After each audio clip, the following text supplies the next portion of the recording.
pros and cons. Lukman, how you doing, man? Good, good. How are you? Pretty good, brother. Pretty good, pretty good. What you got for us? All right. It's nice meeting you guys. Pretty You cool. I as can well. talk to you. So I want to bring up Deuteronomy 18:18, right? All right. But so I was listening a little bit about you guys mentioning the brethren part, right? Yep. Yeah. I can we go to I was reading the King James, by the way. Okay. Yeah, I just want to let you know. Can we go to Deuteronomy 2:4? Because we already know the Deuteronomy 18:18 verse. I'm Yeah. assuming. Calls the Edomites brothers. Yep. It's qualified. Yeah, so God calls the children of Esau the brethren of the Israelites, right? Yep. Mm-hmm. But we know that the children of Esau were the Edomites, and they were not Israelites. Yep. They were cousins, right? So my question is, Not if God brothers. defines They're the Edomites brothers. as Yeah. huh? They're brothers because Edom is Esau, Israel is Jacob, and so direct brothers like that. Okay, so if God, all right, if God defines the Edomites as brethren in Deuteronomy 2, I can't. Edomites. Edomites, my bad. No, you good. You good. Why can't Ishmaelites be brethren in Deuteronomy 18? Yeah, so his point is that the phrase "from amongst your brothers" or "from your midst" is always referring to Israelites When it's unqualified. when it's unqualified. So you'll see where, like in Deuteronomy, like this instance here, the Edomites are called the brothers of Israel, but it's qualified, the people of Esau. It says it, right? It says, you are about to pass through the territory of your brothers, the people of Esau. So it qualifies who it's talking about. So his point is when it's unqualified, when it just says from your brothers or from among your brothers or from your midst, unqualified, it's always referred to the Israelites in Deuteronomy. And by the way, there's not a biblical scholar that would challenge that. Like you could go to the most critical scholar out there, like Joel Baden, Dan McClellan. They're going to agree that in Deuteronomy 18, it's talking about an Israelite prophet. Okay, so would that also apply to Genesis 16:12 then? Now Genesis is a different book. We're talking about in the context of Deuteronomy. Yeah. I'm talking about the word brethren for that too. Like, so if I'm just gonna read it right now. I don't think and he will be a wild man. It talks about how Ishmael will be against his brothers, right? Yeah, he will be a wild man. His hand will be against every man, and every man's hand against him. He shall dwell in the presence of all his brethren. So, like again, who are Ishmael's brethren, right? It's the Israelites. That's a good question. Well, I wouldn't say that it's necessarily the Israelites. You can argue that it's it's talking about the tribes that Ishmael has through his sons, and how his descendants will be against each other. So that's an interpretation. It's not necessarily Israel. But in the context of Deuteronomy, again, that's because Genesis in that context is completely different. In the context of Deuteronomy, the phrase "from among your brothers" and "from your midst" is always Israel when it's unqualified. So brethren couldn't fit, you wouldn't say, based on like the two verses I brought, like especially Genesis 16:12. Do you kind of makes it clear. Do you understand what I'm saying, Lukman? I feel like you don't understand what I'm saying. Like I half understand, yeah. I would say. Tell me, what do you understand from our point?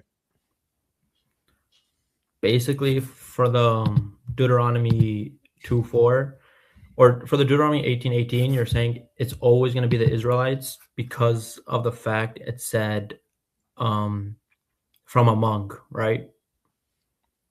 So let's just let me say it again a little bit more clear. I don't know. That's probably our fault for communicating. Whenever you see the words in the book of Deuteronomy, when you see the phrase "from among your brothers" or "from your midst," from the midst of you, or from out of you, unqualified, that's always referring to the Israelites. That's God talking to the Israelites, dealing within Israel. Let's show an example. So is that not what I said though? Or no? Let's go to Deuteronomy 3:18-20. Let's just look at an example so we can show you what we mean. So Deuteronomy 3:18-20. this is one where it cannot refer, and it's very clear. It's very clear that it's the brothers are Israelites. So it says, here, scroll up a little bit. Yeah. And I commanded you at the time, saying, the Lord your God has given you this land to possess. All your men of valor shall cross over armed before your brothers, the people of Israel. So you see right there, your brothers refers to the people of Israel. Moses is talking to the Israelites, and when he uses the phrase your brothers, he's talking about Israelites. Same thing in Deuteronomy 18. Okay.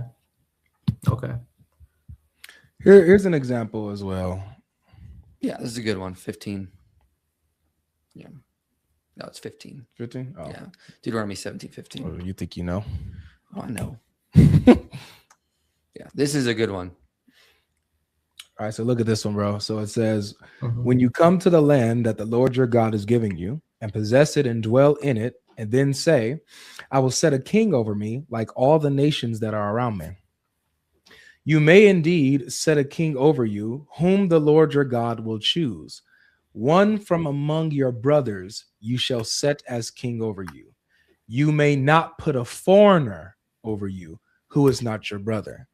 So notice here, one from among your brothers is an Israelite. It can't be a foreigner to Israel.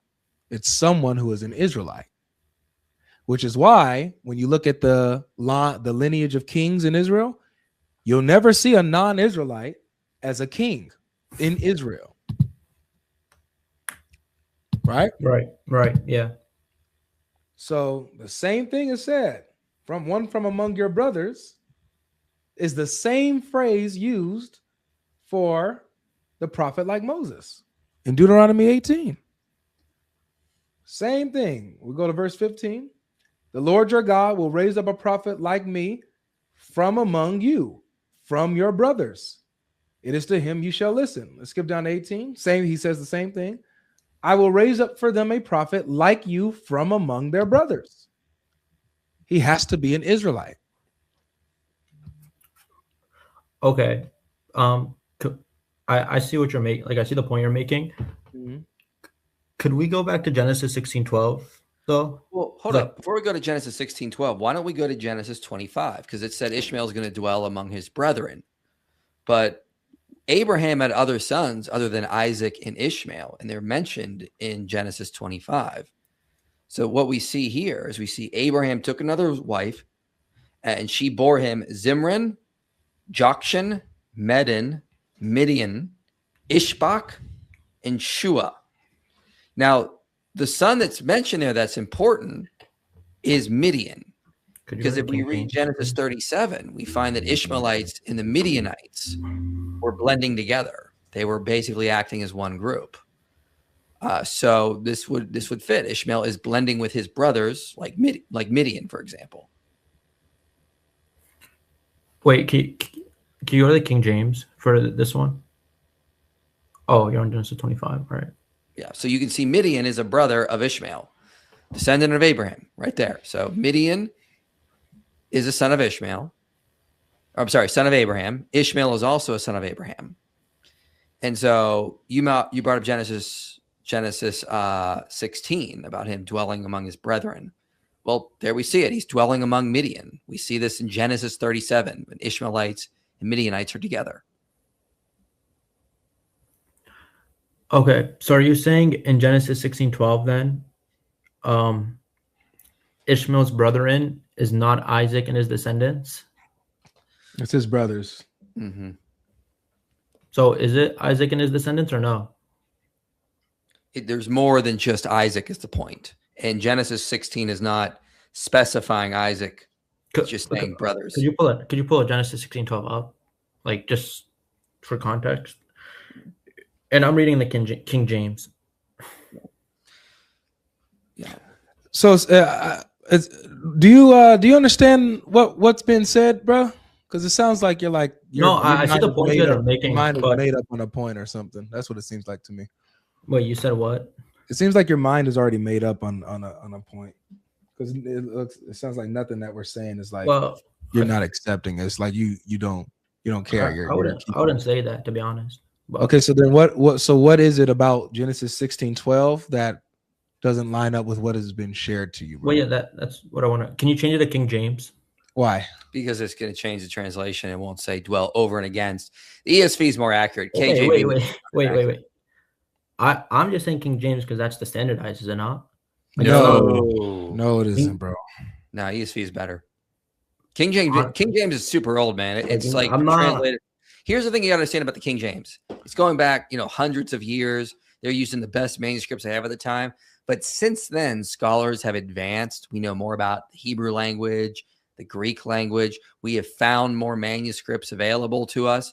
So now we have much better translations today, like the NASB or the ESV. King James is outdated. Okay. Well, I'm being totally honest. I've just heard like everyone uses King James. Like I'm not picking or choosing. That's just what I've heard. But okay, so you're not willing to change it then? It doesn't matter. That's I don't understand, dude. Yeah, even if Okay, we then why don't you guys change it? Even if we change it to the King James, where it says he will dwell in the presence of his brothers, that could just be Midian. Okay, yeah. Why do you think his brothers are the Israelites in that verse? In this verse? Well, I think it's pretty clear. It's Isaac and his descendants. Why? How? I mean, what do you want me to like expand? Like, do you want me to pull up another verse? Thanks for coming off the stage.